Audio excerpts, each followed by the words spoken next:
तो काइंडली आपसे दरख्वास्त है आईजी साहब, सीएम साहब, हमारे साथ इंसाफ किया जाए सर। हमने बहुत मेहनत की है, हम मिडिल क्लास लोग हैं सर, हम यहाँ तक बड़ी मुश्किल से पहुँचे हैं। हमने बहुत कोशिशें की हैं, बहुत मेहनत की है, कड़कती धूप में हम बहुत ख्वार हुए हैं सर। काइंडली हमें और परेशान नहीं किया जाए, हमें हमारा हक दिया। औज़ु बिल्लाहि मिनश्शैतानिर्रजीम, बिस्मिल्लाहिर्रहमानिर्रहीम। जिस तरह के आप सबको पता है कि गुज़िश्ता चंद माह पहले सिंध पुलिस में एसपीडी कराची 480 कांस्टेबल की वैकेंसी आई थी और ये वैकेंसियाँ थी तकरीबन, इसमें 5% माइनॉरिटी का कोटा था, 1284 सीटें, और जो जनरल सीटें थी वो 3521 थी। इस तरह टोटल 4805 सीटें ये आई थी। इसके साथ फिर ड्राइवर का कोटा अलहदा था, लेकिन ये जनरल की हम बात कर रहे हैं। तो इसमें इस तरह हुआ कि ये फरवरी में ग़ालिबन इसके ये अनाउंसमेंट हुई और उसके बाद फिर ये सिलसिला चलता रहा। टेस्ट हुए, फिर फ़िज़िकल हुए और रिटन वगैरह, ये सारा सिलसिला चलता रहा। अब इसमें मसला एक ये आया है कि एक तो अभी सबसे पहले जो लिस्ट पे नाम आ रहे थे, बाकायदा वेबसाइट पे वो चीज़ें चल रही थी, लेकिन अचानक से जब रिटन टेस्ट जो लिया गया उसके बाद ये चीज़ें वेबसाइट पे आना ये बंद हो गई। तो फिर जो व्हाट्सएप और इस तरह के जो सोशल नेटवर्क्स थे उसके ज़रिए एक दूसरे को पैगाम देते गए कि भाई आपका ये नंबर आए हैं, ये आए हैं। तो इसमें हमारे बहुत से ऐसे नौजवान थे कि जिन्होंने टेस्ट भी दिए, उस वक्त उनके पास रिकॉर्ड भी मौजूद है, उनके नंबर 40, 44, 45 ये नंबर भी आए। लेकिन अचानक से जब उन्होंने वो मेरिट लिस्ट जब रिफ़्रेश की गई, दोबारा जो है वो सामने लाई गई, तो उसमें बहुत सारे लड़कों के नंबर 00 थे। अब उसी हवाले से ये सारे जवान यहाँ मौजूद हैं, तो इनमें से हम कुछ जानना चाहेंगे कि उनके क्या ख़यालात हैं और उनके साथ क्या ऐसे मामलात आए कि जिसकी बिना पे वो अभी इस इंतज़ार में हैं। चूँकि 22 तारीख़ से उनका बाकायदा ऑफिशियली मेडिकल होगा, तो इनको मेडिकल के लिए भी नहीं बुलाया जा रहा है, इनसे किसी किस्म का रब्ता नहीं किया जा रहा। तो इसी हवाले से हम बात करेंगे इन नौजवानों में से किसी एक को बुला के, ताकि वो आएँ और यहाँ इन हालात पे नज़रसानी डालें। तो मेरी गुजारिश है, यहाँ से एक नौजवान है, ये अगर आ जाते हैं तो ये आप तक अपनी बात रख लेगा कि क्या सूरत हाल थी ये सारी चीज़। बिस्मिल्लाहिर्रहमानिर्रहीम।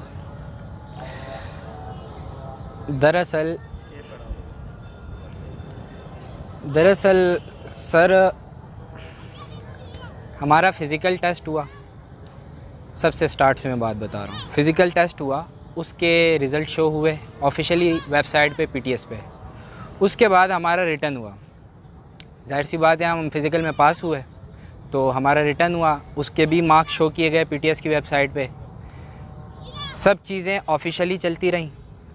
उसके बाद हमें सीआरओ वेरिफ़िकेशन के लिए बुलाया गया। सीआरओ वेरिफ़िकेशन के लिए जब हमें बुलाया गया तो सीआरओ वेरिफ़िकेशन कुछ इस तरह थी कि उससे एक और पहले प्रोसेस था। उन्होंने हमें कहा कि भाई पहले आप जाएं अपना एसएसपी ऑफ़िस में 2 अदद फ़ाइलें जमा करवाएं। ये सब चीज़ें हमने अपने आप के तहत की हैं, हमें कोई ऑफिशियली नहीं कहा गया। यानी व्हाट्सएप पे ग्रुपों में कोई क्या बात करता था, कोई क्या बात करता था, कोई बोलता था हमें इसका क्लर्क हूँ, मैं ये हूँ, मैं वो हूँ, यानी डिसगाइड। हम कभी एसएसपी ऑफ़िस भागते थे। सीरियल हमारे इस तरह चल रहे थे उस वक्त कि सुबह एक सीरियल अलग होता था ना, तो शाम को तब्दील हुआ होता था। इतने यानी कि हम एक हिसाब से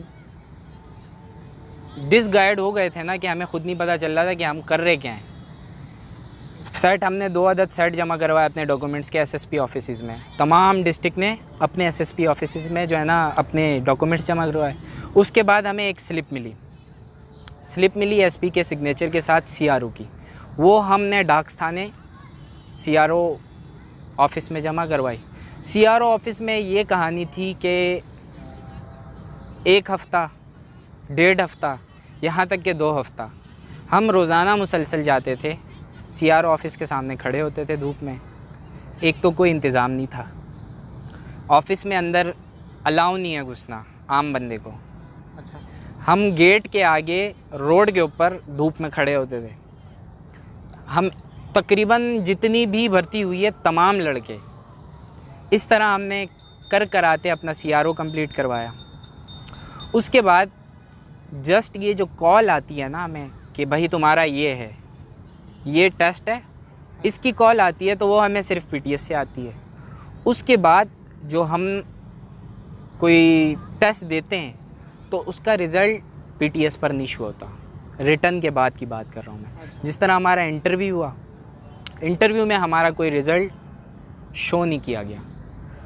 इलेक्शन ड्यूटीज़ की लिस्टें आ गई ग्रुपों में, खुद ब खुद लोगों को किट कार्ड मिलना शुरू हो गए, यहाँ तक कि लड़कों को वर्दियाँ मिली।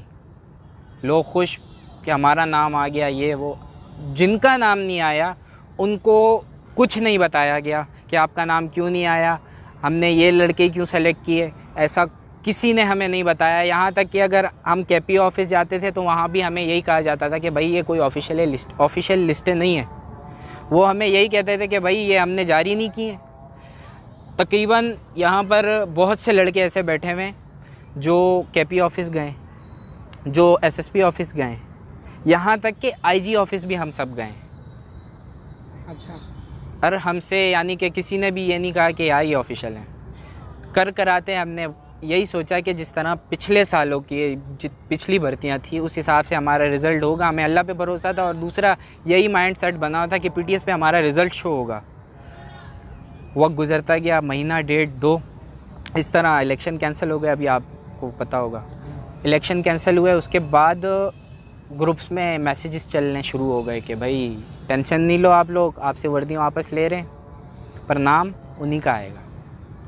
ठीक है, इस तरह आम लोग आपस में बातें फैला रहे थे।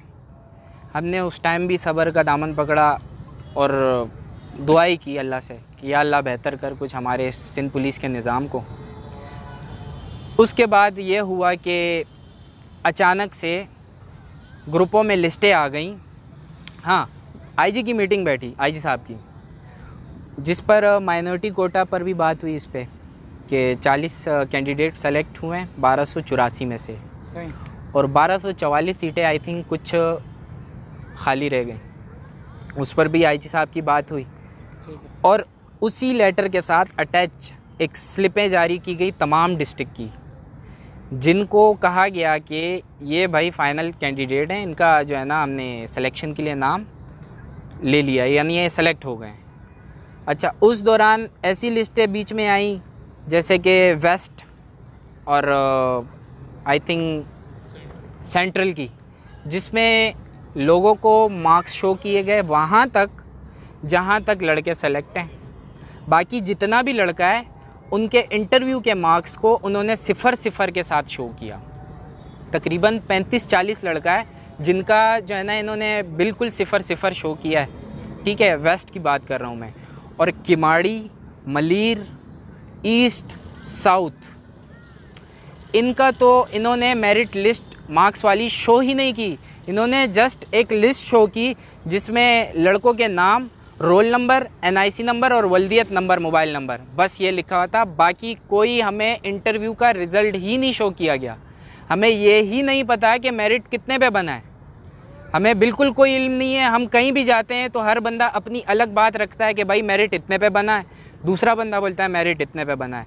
हमारे साथ कोई ऑफिशियली काम नहीं किया जा रहा। यानी कि व्हाट्सएप ग्रुप पे सर आप मेरे को बताएं, व्हाट्सएप ग्रुप पे आप किसकी मानेंगे? आप कैसे पहचानेंगे कि यार ये बंदा ऑफिशियल है या एम ही लगा हुआ है?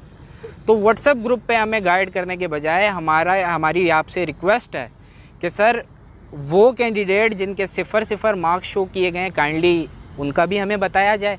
क्योंकि सर हम सब जानते हैं, हमने बहुत मेहनत करके इंटरव्यू अपना पास किया है, हम मुतमईन हैं अपने काम से, हमने एसेस लिखे हैं, हमने वाइवाज़ दिए हैं, हमने मुकम्मल वाइवाज़ दिए हैं। ऐसा नहीं कि हमने जो है ना कुछ छोड़ दिया हो, हम अपनी तमाम मेहनत से जो है ना यानी मुतमईन है। तो सर हमारे साथ ये किया जाए कि काइंडली हमें ऑफिशियल तरीके से हमारी मेरिट लिस्ट और मेरिट मार्क्स का बताया जाए और हमारे नंबर शो किए जाएं जिनके नंबर शो नहीं किए गए, और जिनके साथ 0 लगाया गया काइंडली सर उस पर भी कोई रीज़न दें हमें कि ये क्यों लगा है। अगरचे वो एब्सेंट हैं तो वो भी रीज़न हमें बताया जाए। क्या ज़ाहिर सी बात है, ऐसे लिखे होंगे, एक रिकॉर्ड पड़ा होगा उनके पास। तो काइंडली आपसे दरख्वास्त है आईजी साहब, सीएम साहब, हमारे साथ इंसाफ किया जाए सर। हमने बहुत मेहनत की है, हम मिडिल क्लास लोग हैं सर, हम यहाँ तक बड़ी मुश्किल से पहुँचे हैं, हमने बहुत कोशिशें की हैं, बहुत मेहनत की है, कड़कती धूप में हम बहुत ख्वार हुए हैं सर। काइंडली हमें और परेशान नहीं किया जाए, हमें हमारा हक दिया जाए। शुक्रिया।